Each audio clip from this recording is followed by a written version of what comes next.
Hey, and welcome to The Nerve. I am your host, Maureen Callahan. We have so much for you today. So much. We have breaking news, a developing story, a bombshell. Anna Wintour is out at Vogue. Now, of course, the official report has her stepping down, but troublemakers, do we believe it? Do we believe it? We have assembled for you a forensic examination of Anna's reign of terror, what might have done her in, because I don't think this is a voluntary exit, and how much do you think she is agonizing right now while the Bezos Sanchez nuptials get underway in Venice? I mean, this is going to be a dark winter, a dark weekend at Casa Wintour. Okay, well, there's a lot more because we've also got a little bit of teaser coverage of that obscenity happening in Italy right now. Plus our tease to a very special edition of the Mini Nerve. It's got a great theme. I think you're going to love it. Along with one of the wildest, most bonkers love stories ever promoted by the New York Times, by the modern love section of the New York Times, plus your emails and a little follow-up on your friend and mine, Bill Maher. No rest for the wicked, Bill. No rest for the wicked. First, I would like to extend a very special and very personal thank you to a few of you gems out there. First, Edison, who has become, whether he knows it or not, but I think he does know it and I think he likes it, my IT guy out here. He owns a company called Tech Solutions in East Hampton, New York, and he has not only been helping pull together the Nerve's new studio, but I lost my phone. I have been reconstituted. I have been made whole in large thanks to Edison, who helped me with a very complicated retrieval of my data from the cloud. Okay.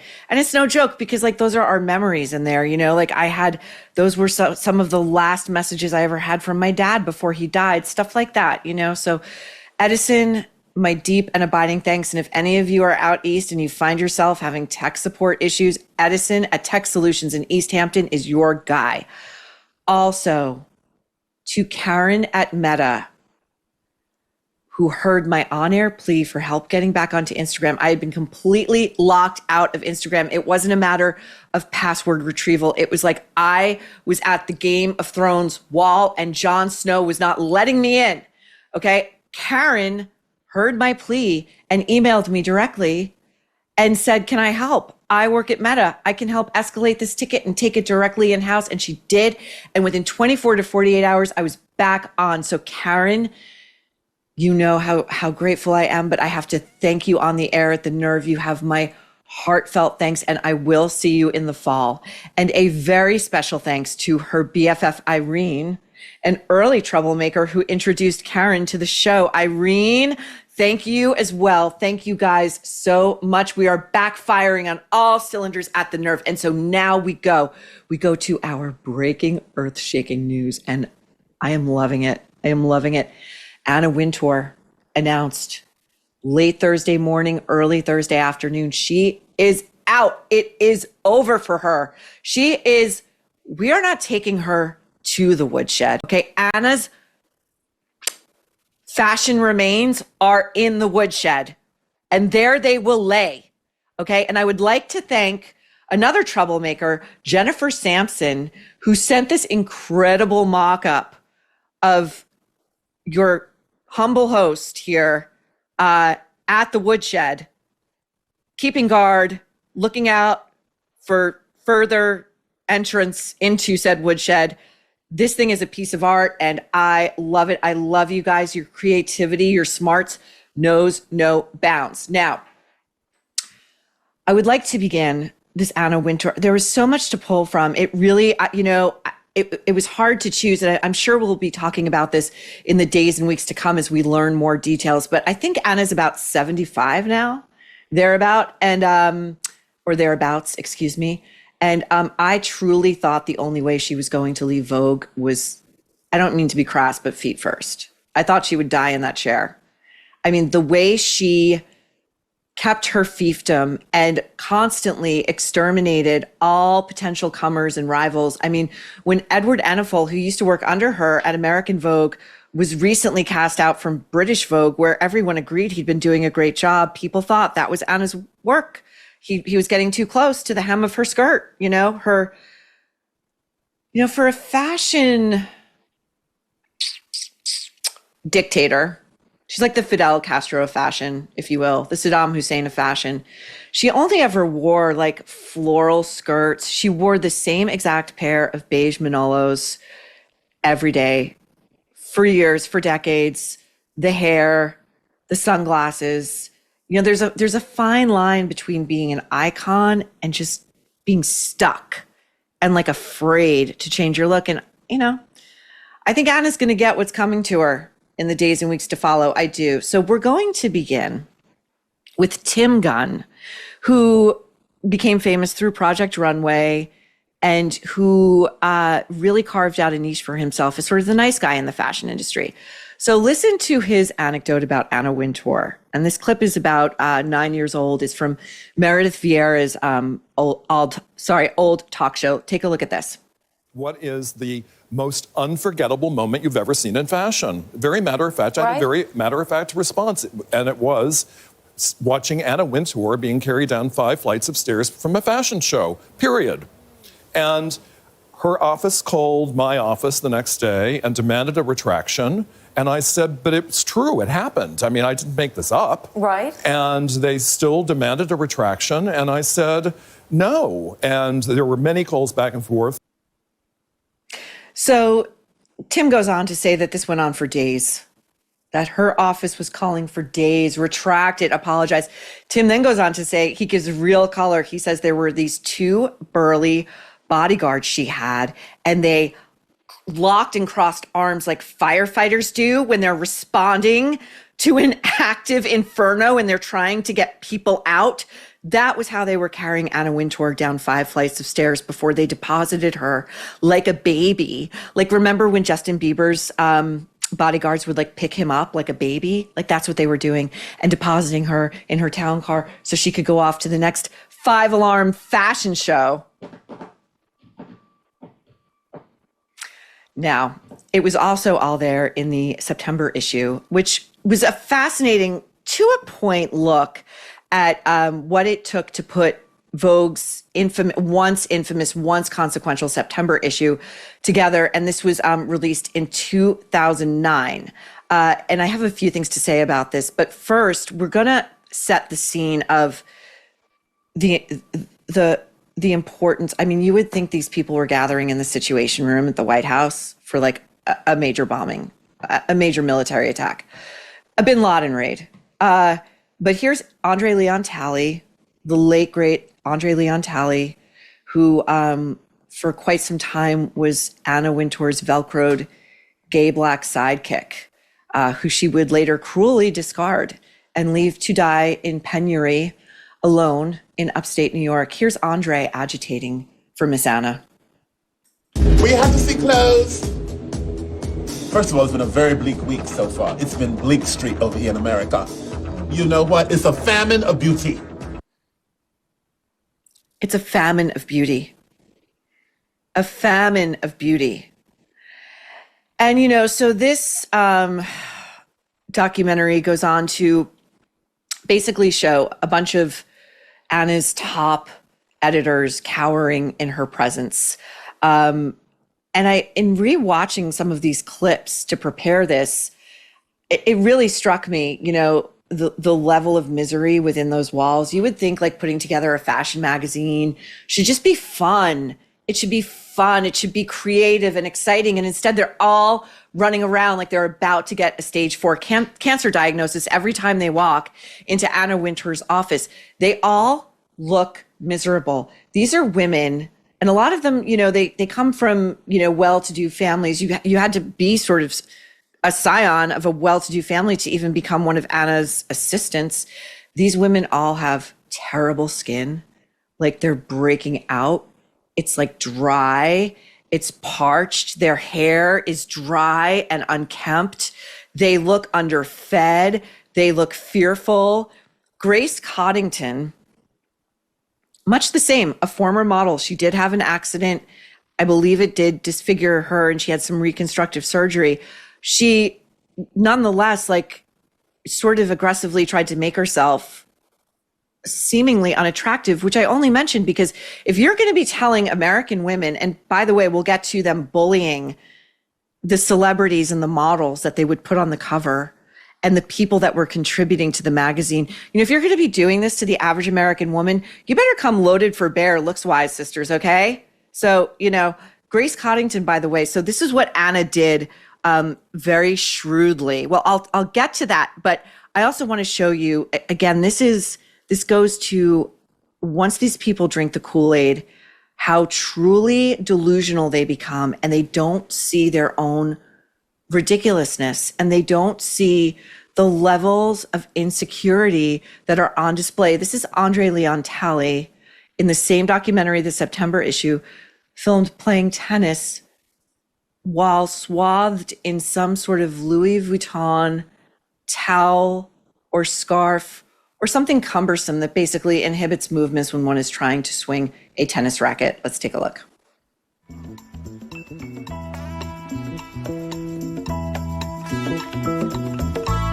Here's Andre on the court in a hat. Let's go, Andre. Left. And that towel. It looks like Ms. Wintour he's barely inaugurated putting me anything into into health by intervention. She saved my life, I guess, in the long term because she intervened about 3 years ago that I go to lose weight. So naturally what Ms. Wintour says goes. So what Ms. Wintour says goes. 3 years ago, she told Andre he needed to lose weight. I am sure the ending of that sentence was, if you want to keep your job. And it was clearly a struggle for him. And he's sitting there and the camera lovingly but winkingly takes a pause on his Louis Vuitton, like, cosmetics case, like his hard vanity case. And it's, you know, okay. So now we're going to go to, I will never forget this interview, and it's notable for what's in it and what's not in it. If there's a part of the country that does think it's a crime that, maybe not a crime, but definitely journalistic malpractice to say, have edited like Kamala's interview so that she could sound more cogent. I'm going to tell you what 60 Minutes edited out of Anna's interview, okay? Because if I'm putting those two together up against each other, like, it's a draw, I think. So here she was it was 16 years ago? Yeah, 2009, talking to Morley Safer, who introduces her in this package as so fearsome that she has inspired, quote, terror, loathing, and obsequious toadies. Here we go. He asks her about her long reported coldness. But where people made comparisons with you, it's the coldness that Anna must not be spoken to when she's on the elevator. Oh, yeah, I heard that. You're not allowed to get in the elevator with me. That's not a denial. That's not a denial. That was the lore at Condé Nast. Anna walks in the elevator, you walk out. I will say, years and years ago, I was up at Condé Nast for a job interview, and I was on my way down in the elevator, and it stopped, and she got in the elevator, and I was not leaving the elevator. And she stood there, and she overtly looked me up and down and up and down. And I thought, you know, this is a lot of energy to expend to maintain an image, I suppose. There's another great story that I believe is true. I mean, I've read all the Anna biographies. Jerry Oppenheimer, I think, wrote the definitive one where, you know, the lore to within the Vogue offices was, especially if you were a low-level editorial employee, you were not to talk to Anna. If you saw her coming, you were to go the other way. She was to have the restroom to herself if she didn't have her own private restroom, which I'm sure was built into the new Condé building, and no eye contact. And there was the story of one low-level editorial person who tripped and fell on the floor, and Anna was coming, and so they didn't move, and she just walked right over their body. I know we're not supposed to rejoice in the face of others' misfortune, but I can't think of a better karmic ending than what's going to happen to Anna Wintour. Okay, here she is telling Morley on whether she will gracefully accept it when it is time to go. But when the time comes, will you go quietly? Certainly, very quietly. We'll see. We'll see. I mean, think about it. She's been the editor of American Vogue for decades now. She forced Oprah to lose weight to get on the cover. She has controlled, and this is not propaganda, like everyone in the industry, all the power players in the fashion industry have said, Anna Wintour controls everything. If you're a designer, you got to go through her. Before you show your clothes in any given collection, she comes and sees your collection and says what you can keep and what can go and whether you're good enough or whether you're even going to get in the pages of Vogue. And there have been many designers who have said, Anna Wintour tried to kill my career because I wouldn't play her game, her little sadistic game. And in that documentary, that September issue, there is a clip where,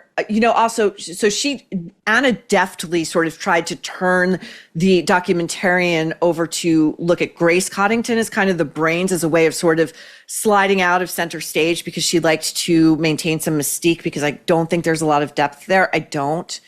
And, so Grace sort of like took on the mantle of the good witch. Anna was the bad witch and Grace was the good witch, who like rolled her eyes and told one of the cameramen that Anna's remark on camera that this guy needed to go on a diet was mean. Meanwhile, they're all like allowing for public consumption, in this documentary, like Sienna Miller's on the cover. She's doing a cover shoot and she's Sienna Miller.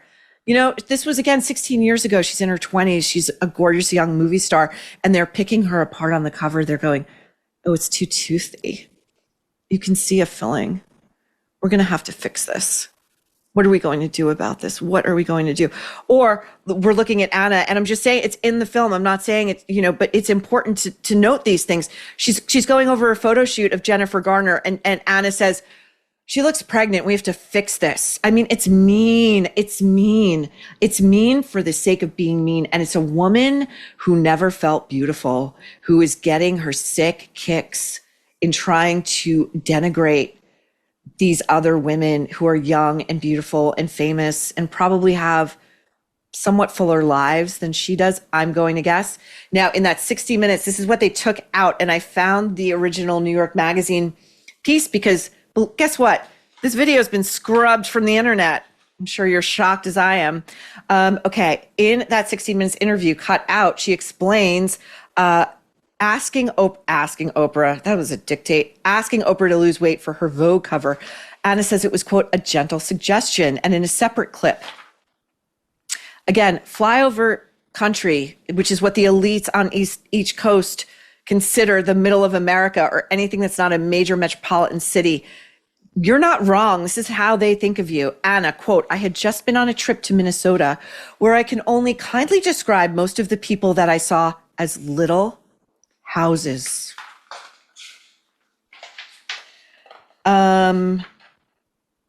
She also said she doesn't understand that people criticized her use of Photoshop on Hillary Clinton. It makes me rather angry, Wintour says. I don't understand that if you look wonderful, does that make you look less important, less powerful, less serious? This is so great too, because Melania Trump is currently first lady. And again, this isn't political. This is just cultural. Anna's fucked because she has put every major Democratic female leader on the cover of Vogue or in the pages of Vogue or made over in Vogue. And she has iced out Melania Trump. And, Anna, lo these many years, has been agitating reportedly and seeking a major ambassadorship. Like, she has wanted to be the United States ambassador to Great Britain for a long time. And I don't think I don't think he's going to give it to her. I just don't think he's going to give it to her. Now, let's take a look at Lauren Santo Domingo. I was mentioning her to you guys last episode or the episode before. It's all like, we're all clicking in the culture right now. We all are like, we're firing on all cylinders. Again, here she is talking about The Devil Wears Prada, the Meryl Streep Anne Hathaway film that was based on Anna Wintour and Vogue and the roman à clef of the same name. Listen to her. Is it wilder than everyone thinks working there, or is it less wild? If you watch the movie A Devil Wears Prada, it's almost like a National Geographic documentary. So it's that accurate. It is that accurate. Like, her office is accurate, the hallways, the way people dress, the meetings, the everything. What she's not saying is the cruelty and the sadism, but there you go. It's all true. It's all going to come out, by the way. I can't wait till people start talking. And I'm going to tell you, this is what I think did Anna Wintour in. On June 13th, Page 6 exclusively reported that the staff at Vanity Fair was freaking out, that the mood over there was dire because Anna Wintour single-handedly hired a Nepo baby. Okay, this kid, I say kid, like mid-30s, with like very little executive experience, if any, who was BFFs with her daughter to run Vanity Fair. And she reportedly did it by blindsiding Condé's CEO, Roger Lynch. And I think Roger Lynch had it. And I think that did her in, and couldn't happen to a nicer person. Okay, on to the Sanchez-Bezos wedding, this unholy union. Now, I just columned on this for the Daily Mail on Wednesday, and I called it Jeff's big fat incel wedding because I think it is. A foam party on a yacht feels very freak off adjacent to me. Anna Wintour, again, she's dying. She's dying over here. Okay, so we're going to see Lauren and Jeff right now waving to their fans. Probably the paparazzi. I mean, most Venetians, I think, are out in the streets protesting this obscenity. So they're waving to their fans, and we're seeing all the celebrities alight in Venice via water taxi to this wedding. We are seeing Oprah and Gayle. How Gayle can be here and still call herself a reporter after going on that like joyride into space with Lauren. How could she possibly be a journalist who can cover the excesses of these people, or perhaps the illegalities that they might, Jeff Bezos runs like sweatshops at Amazon. We know this. You got to be fucking kidding me. Again, the legacy media wonders why it's in its death rattle. So Oprah and Gayle are there. Various Kardashians are there. We saw Kris Jenner. We saw Kim arrive. The epitome of class in an elasticated bra and tight elastic pants with the label Balenciaga on the waistband. I mean, if this isn't the height of glamour and sophistication. Tom Brady showed up. Orlando Bloom, newly single. And, he made sure to get that press release out post haste so that when he was caught cavorting with no shortage of women at this wedding, there was no way Katy Perry could claim anything else. And by the way, one of my favorite gossip stories of the week was that Katy Perry was so upset that Orlando Bloom was on the verge of breaking up with her because he didn't understand, okay? He didn't understand how consequential her space flight was. No, he thought it was ridiculous and embarrassing. To which I say, make Orlando an honorary troublemaker. We could, except he's at this wedding, so we can't. We can't. Okay. And, as for these protests in Venice, which I'm living for, I wonder where's Greta? This seems environmental overreach to me, These people, this party, overrunning, 90 private jets. I could go on. But, I think Greta's, maybe she doesn't want to antagonize Jeff Bezos. Who knows? Another person who I think is dying over not being at the Bezos wedding is Diddy. I think he's dying. I think he feels like he would have been on that invite list. I think he saw that foam party on that yacht and is thinking like, that's my material. I'm the originator of that stuff. My best stuff is going to waste over here. Okay. Anyway, his trial wrapping up in federal court in New York this week. So we'll have more when that verdict finally comes in. But it's nice to have a breather. It's nice to have a Diddy breather. Okay, now on to Maria Shriver, who the past couple of days has been co-hosting the fourth hour of the Today Show with Jenna Bush Hager. So we have two political Nepo babies together. Now, on Thursday morning's show, they were talking about the Bezos Sanchez wedding. And there were two things of note. One is Maria Shriver is sitting there going, I mean, she really must be a moron. You know, all of this media attention they're getting, it just makes me sad. You know, you think they would just want some privacy. It's not the point, Maria. That point just sailed way over your helmet hair. Okay, way. Then Maria and Jenna lamented not being on the invite list. We will be covering this whole wedding in depth on Tuesday's episode of The Nerve. We have a special guest coming on to break it all down. Then Maria and Jenna took like an advice question from a viewer. And this question was about whether it was okay to exclude plus ones from invites to weddings if their guests aren't married to the date they want to bring. So Maria Shriver, who again is in her like mid to late 60s, I'm going to say, says, well, she has a very simple answer. And it's, I quote, no ring, no bring. And Maria says this 80 times. Like it's a stroke of genius, but really she sounds like a moron. No ring, no bring. Like if this is the metric, I mean, how many married couples do you know who you're like, you know, they might be on the verge of divorce, but because they're technically married, you're going to invite them. Whereas like, say if it's a couple that's lived together for several years and they're really in a committed marriage, you're not going to invite that plus one because Maria Shriver, whoever's taking advice from this woman, again, you know, we have visited and we will continue to revisit because she is trying to profit off of her idiocy. And she also then said she is doing an event with Hoda this weekend, her close friend Hoda. She's doing, I guess it's a Joy 101 event. But Maria said on air, I have no idea what I'm doing there. So how close are you? Anyway, I'm just going to tease. I'm going to tease you this mini nerve. It's a Dwarf Minds special. Dwarf Minds special.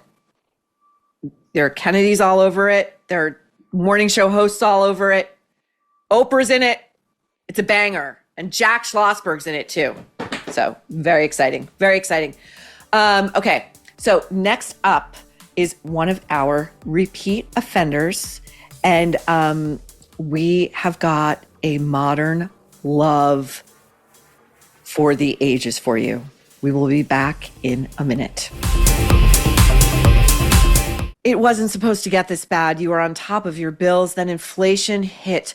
Groceries, gas, everything has been shooting up. Prices have increased by 26% from just a few years ago. 26%.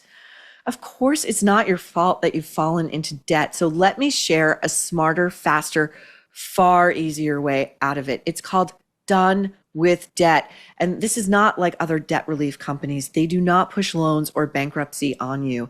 Done with Debt are legendary negotiators who go head to head with your credit card and loan companies, and they have one goal: to drastically reduce or eliminate your debt altogether. And unlike those other companies, Done with Debt moves lightning fast. Most clients see more money in their pocket in month one, but a word to the wise: hurry, because some of their brilliant debt erasing strategies are time sensitive. Do not make another bill payment until you talk to a Done with Debt strategist. It is free. Visit donewithdebt.com. That's donewithdebt.com, donewithdebt.com. We are back. And, you know, speaking of dwarf minds, I mean, this is an ever expanding category. Michelle Obama's out there, you know, banging that drum, bleeding her grievances against one Barack Obama. And now she's going on about why everybody's so interested in the state of her marriage. Gee, It's the only thing this woman has to talk about. It's the only thing. There is not another thought rattling around up there. I promise you. Now, I'm also going to say this, and it's because these people, they don't tell us the truth, okay? I don't think she's ever come out and said how she's been dropping weight so quickly, but it looks like she's developing Ozempic face. It looks like her face is now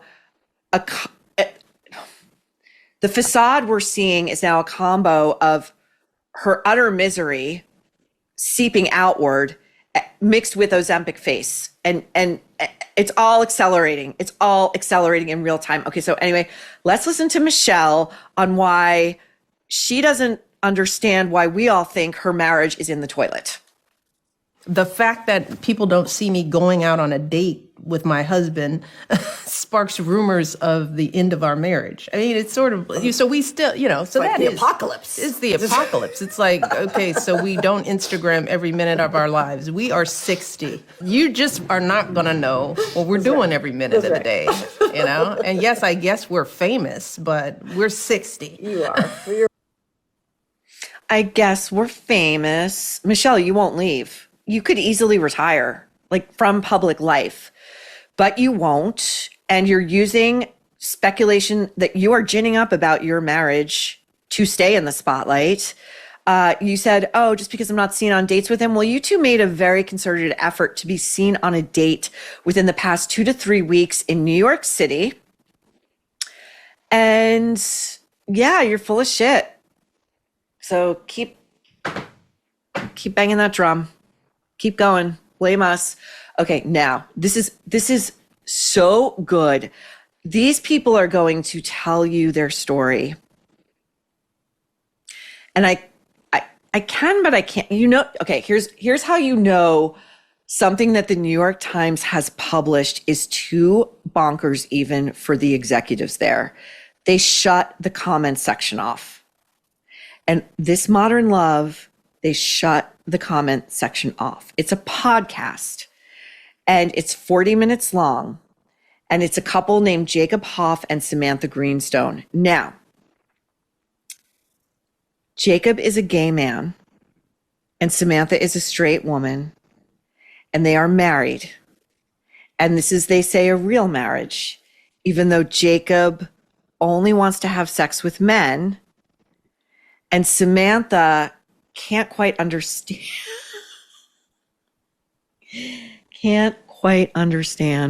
why he doesn't want to have sex with her. Now, listen, I'm going to say Barry Diller and Diane von Furstenberg did it first, did it best. But let's listen. Okay. It's like if someone scripted this dialogue, you'd be like, it's a little too on the nose. It's a little too obvious. You got to dial this detail back. Listen to Jacob talk about when they decided to marry, like have a wedding and marry and celebrate their love, their non-sexual but romantic but platonic love, what Jacob wanted to walk down the aisle to. I wanted to come down to the Phantom of the Opera. There's this moment, this woman just screams, and it's like, dun, dun, dun, dun, dun, dun. And I was like, that's what needs to happen as I appear in a mask. He doesn't need to be an out gay man. Like, that's enough to tell you, honey, you're marrying a gay man. He wanted to walk down the aisle to the Phantom of the Opera while wearing the mask. I mean, metaphor of all metaphors. Okay, now, these people have zero self-awareness. I mean, they are like, oh my God, I'm on a New York Times podcast. I must be so important. I'm redefining romantic love for the ages. Listen to Samantha talk about her vision for the wedding cake. I love Titanic. There was a point where I wanted to have a sinking Titanic on top of our wedding cake. Again, I mean, that's the metaphor for the marriage. That's the future of it. You're going to go down like the Titanic. It's going to be that level of embarrassment, of fatality, of just, oh my God. Okay, now let's listen to Samantha telling us that she did realize, or that I think he had told her at some point, like as if you couldn't guess it. This guy is not passing, as it were, the moment she knew. Here we go. It definitely felt sacred, and it felt like something that I had never experienced with anyone before. But it was also confusing because I knew that Jacob was gay.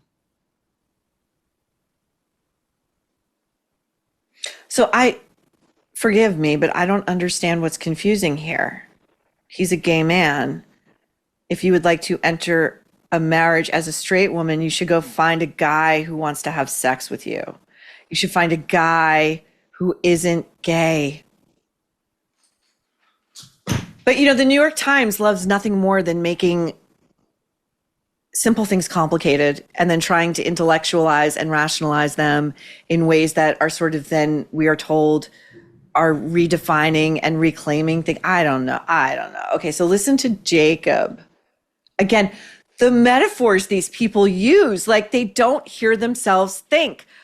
Listen to him talk about the idea, being confronted with the idea that if he's going to go through with this and marry this woman, he's going to have sex with her at least once. Listen to this. But that was the one kink in the hose. The kink in the hose. If I'm an editor, if I am the Modern Love podcast editor at the New York Times, and I am being forced to run this pod, I'm headlining it Kink in the Hose. Kink in the hose. Now,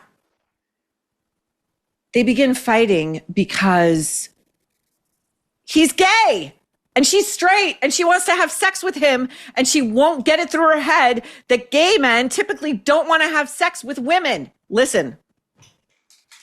And that then for me translated into, unfortunately, a lot of anger. I would be, it was like explosive. Like, she would ask me something and I'd just be like, I'm gay. Why don't you get I'm gay?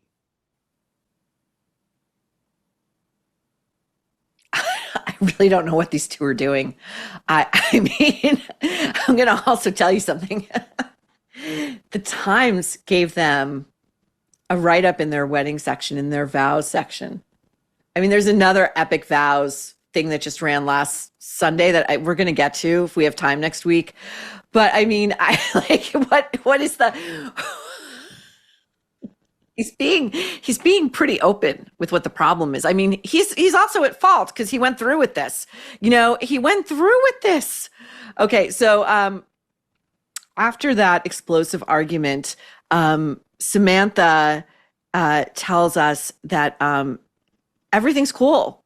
Everything's cool. And despite these bumps in the road, these little flies on the windscreen, they're going to be together forever. Listen to this. Just everything we've been through, I know that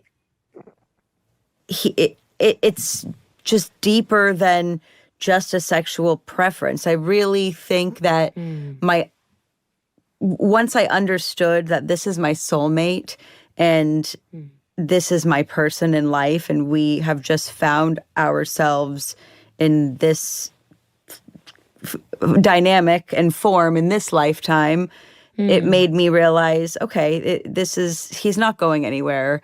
I'm not certain about a lot of things in life, but I am certain that Jacob is in this forever.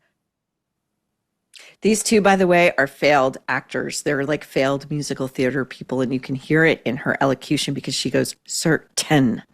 I'm certain he's not going anywhere. I wouldn't be so sure, honey, okay? In fact, I'm sure he's going somewhere. It's the nearest gay bar. And, there's this Showtime reality series. It's more of a docuseries called Couples Therapy. And it's this New York therapist named Orna. Her last name begins with a G. I don't want to mispronounce it. But she's treating real New York couples who are in crisis, and it's done by the same team who did Weiner, actually, that incredible Anthony Weiner documentary I was telling you about. It's really fascinating because she's very, very bright. She's extremely smart. She's extremely sensitive. She's very, very good at what she does to a point. I mean, in the fourth season, she had a throuple in there, and she was really, you could tell, fighting against herself to instead of being like, you guys, what are you doing? This isn't sustainable. She was really trying to like get herself there because she feels like the culture is there and that's where she should be. And she also, the one thing, this does make it fascinating viewing though, because you're watching on multiple levels. The other thing that I think is something that she could work on is she too often takes any given client's self-report to heart. Like the guy, Josh, who was at the heart of this throuple, it was him and two women.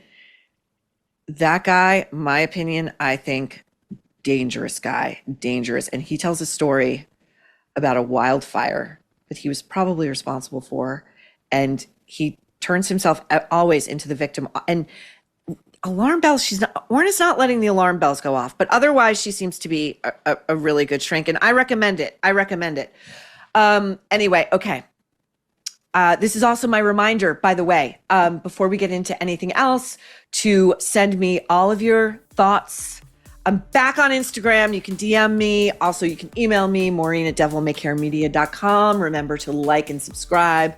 Faster we grow here, faster we get to give you more and more of the nerve. Up next, you guys have been asking for this. I've been getting a lot of emails about Hugh Jackman. We're going to talk about it. More Bill Maher and your emails coming up. Mundane and mediocre, that's for someone else. You know it, I know it, the world knows it. So why settle for boring food? This isn't about indulgence. It's about standards. You deserve better. And yes, that includes flavor. A flavor profile, Meghan Markle might say. The rest of us call it flavor. Enter Firecracker Farm. You've heard Megyn Kelly rave about it. Maybe you caught it on Rogan. Thousands of 5-star reviews say it all. People are obsessed. Comments range from where has this been all my life to how did I even live without this? Now, Firecracker Farm is a small family-run American company making something truly crafted. It is not mass-produced. It is not gimmicky.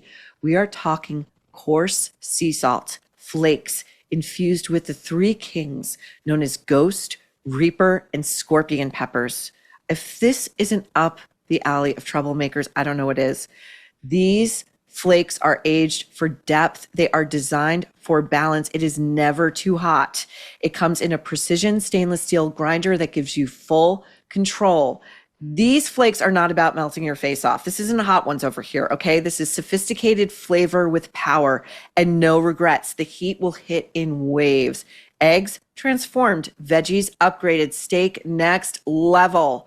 If it was sold out last time, good news. Alex just made a fresh batch. It's still small batch, it's still handcrafted, and it's still blowing minds. So go to firecracker.farm and use code The Nerve for a little extra thank you. Zero regret, all flavor, firecracker.farm. Hello and welcome back. We are on to my absolute favorite part of the show, of any show, your emails. Now, this is from a troublemaker named Paul from Florida who wanted to share this. I think it's worth talking about. Gayle King crashes North Carolina wedding. It was a gay wedding. Now, I do want to talk about this because we are always shown stuff like this in the culture. Like, oh, look, a celebrity crashed a wedding. Like Tom Hanks was in the same hotel. He crashed a wedding. Isn't it great? Isn't he a nice guy? Isn't Gayle a nice person? I say no. Think about the narcissism you need to possess to be like, I'm staying in a venue and there's a wedding going on and I don't know any of these people and they know me because I'm a famous person, one would think, but wouldn't they love it if I showed up? Wouldn't they love it if I just came in and said, hey, everyone, look at me. I mean, this is the biggest day of people's lives. You often hear movie stars say, you know, I go on red carpets, I get the treatment, the hair and the makeup and the photographs and the attention. And like, that's like a wedding almost. This is the one day in most people's lives where they are the star. And assholes like Gayle King, it's not enough that she's an astronaut now. It's not enough that she's over befouling Venice with Oprah. She's got to crash a wedding and show what a great person she is. Oh, fuck off. Okay. Dear Maureen, please don't use my name. It's okay. Just signed a troublemaker. I wanted to share my lovely experience with one of the greatest minds of our time, Whoopi Goldberg. Now, this was circa 2006. At this point, the troublemaker says Whoopi's career was in the toilet and she was completely washed up. This troublemaker was super young and working on a promotional shoot. She doesn't want to get into specifics. These are identifying details. But it was like a public health issue. So it was like a PSA. It wasn't some glitzy Hollywood affair, this troublemaker says, where asshole behavior should be expected. This was something that celebrities were doing to, quote, show they care. And during these times, they are normally on their best behavior. Anyway, the American treasure known as Whoopi Goldberg, Black people have it worse than women in Iran. Whoopi Goldberg, dwarf mind, mini nerve, keep an eye out. Obviously hadn't gotten the memo about not being an asshole because she acted as though the entire thing was a personal affront to her. I love the word affront. When I politely said hello to her, she said nothing and looked at me as though she was smelling a steaming pile of dog shit. It's the same feeling when you watch her on The View, as if she were doing everyone a huge favor by simply showing up, giving her professionally aggrieved, idiotic hot takes, and then collecting millions of dollars. Yes. I also pulled this minor Diddy update from the Daily Mail, which scored an interview, an exclusive with one of Diddy's male escorts, who, money quote, and showing quite a lot of self-awareness. I was there for my penis. His penis got him in. Penis kept him in the party. Name of said escort, Anton Hardin. Again, nominative determinism, I think. This from a troublemaker who asks to go by Trixie. I just can't help but write to you quietly about how I feel about Tyler Perry, who we got to the other episode, compared to Kevin Spacey. I was an extra. Again, these are just the testimonials of troublemakers. I was an extra on House of Cards every season and had the unique opportunity to watch Kevin in action. We could all see how he would pick out his boy toy for the day when the director called cut. He would beeline it to whoever he picked out. He didn't care if the guy was gay or not. Also, crew came to realize that Kevin didn't like facial hair, so they all grew beards. Okay. And finally, a very heartfelt email from a troublemaker named Melissa, man's best friend. And this goes to the segment we just did with Bill from Brooklyn about a New York judge ruling that dogs are immediate family. My dad was one of those tough old farmers who never showed emotion. He had several working dogs, but one named Scott was special. He broke his leg jumping on the back of the truck as he went everywhere with Dad. Most farmers where I come from would have put the dog down. Dad took Scott to the vet. They amputated his leg. So for the rest of Scott's life, with only 3 legs, Dad would lift him onto the truck and off they would go to work. Dad was 78 when he had a major stroke and was in the hospital for 5 weeks. I went home every day to help. Scott, the 3-legged border collie cross sheepdog, helped with all of this by mustering sheep to loading lambs on the truck. And all the rest of the time, he would lie at the gate by the sheepyards waiting for Dad. Every day for 5 weeks, I couldn't get him to come home except for dinner. Dad finally came home. A few weeks later, the dog died after the dad came home. I had never seen my father with tears in his eyes. That dog was really his best friend, and she dug the grave under the chestnut tree to bury Scott because her dad wasn't strong enough. And I will say, again, to just the gift that dogs are to all of us. A few years ago, I had to have surgery, and it wasn't anything major, but surgery is surgery. You get up at 4 a.m, it's dark, you're away for hours, and I had family helping me out and went to the hospital, left my dog at home. And I was told when I got back, maybe 3 p.m, that my dog, Teddy Van Halen, who you can see on Instagram, had sat at the front door and wouldn't move for anything until I came back.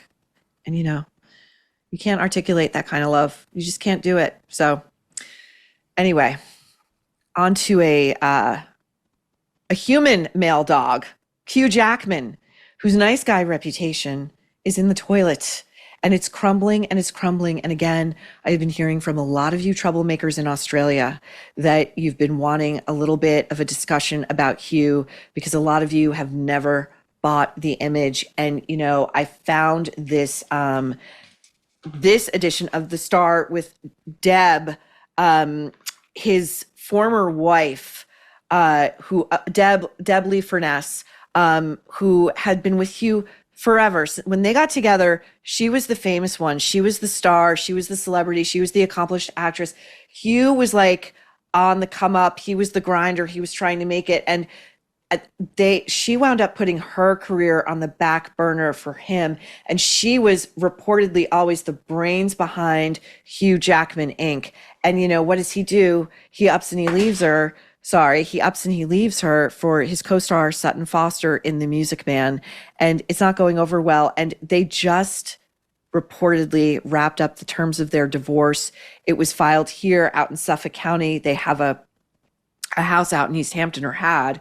I don't know who's getting it or if they're selling it, but Deb has begun speaking out, and she's normally a very private person. She said, "My heart and compassion goes out to everyone who has traversed the traumatic journey of betrayal. I'm going to give her a pass on traversed and journey because she's clearly going through it."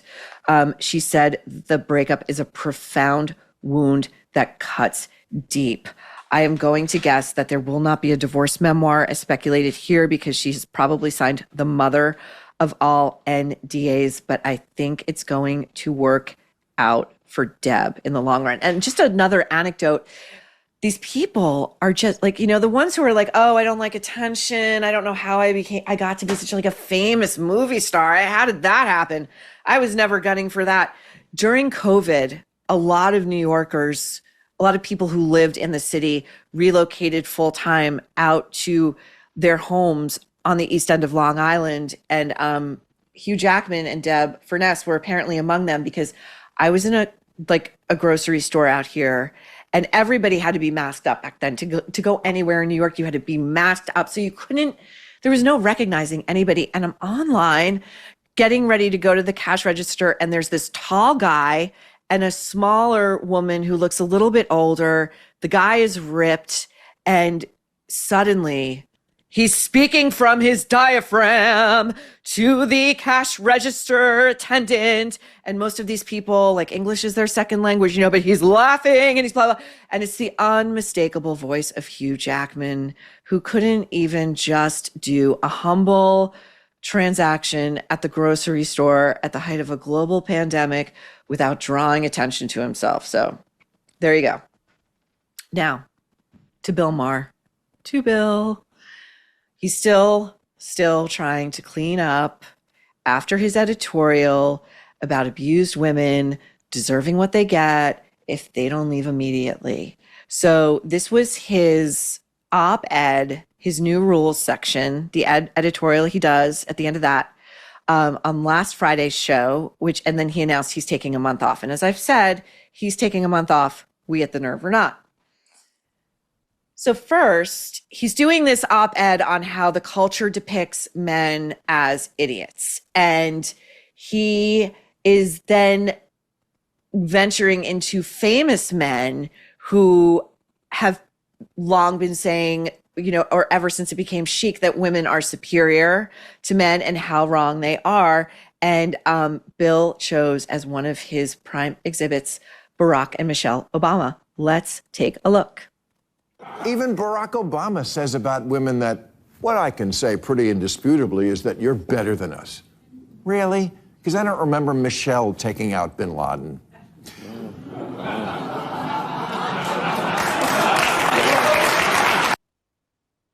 Again, even Bill's reportedly paid audience at $70 an episode that comes from a company called Standing Room Only that provides said audiences. Thank you, troublemaker, who gave that inside information. Was like, are we supposed to laugh at this? It's not funny. And like, Bill took a look around and literally stuck his tongue out. Now, he showed that very famous image of Barack Obama and his top advisors in the Situation Room watching that raid on bin Laden. And in that room is one Hillary Clinton. So yeah, no, Bill, Michelle wouldn't be in the Situation Room because she wasn't a member of the cabinet. She was first lady. He can't resist. Like, he just can't stop himself with the misogyny. He just cannot. Now, he then goes on to put a target on Andrew Tate's back and I mean this metaphorically, as a refuge for young men. And he's explaining that young men are flocking by the millions and billions to the likes of Andrew Tate, who's an accused rapist, because of this rhetoric that seeks to elevate women who Bill thinks don't need elevation because they've already been made equal in the culture, even though Bill just told us that battered women deserve it if they don't leave right away because it's their fault, instead of blaming the men who beat the shit out of women. Okay, let's go.